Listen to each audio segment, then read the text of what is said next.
Mikä kumma tuolla pimeässä vilkkuu? Ahaa, sehän on Petran mopo.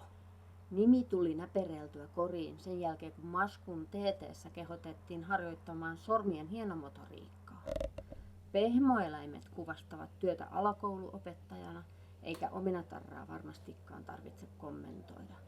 Sen alla oleva teekkaritarra kertoo 2 vuoden teekkarielämästä Turussa, kemiallisteknisessä tiedekunnassa Åbo Akademi.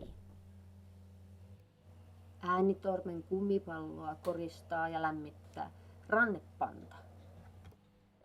Jalkoja on kiva lepuuttaa rumpalimieheltäni saamien rumpukapuloiden varassa.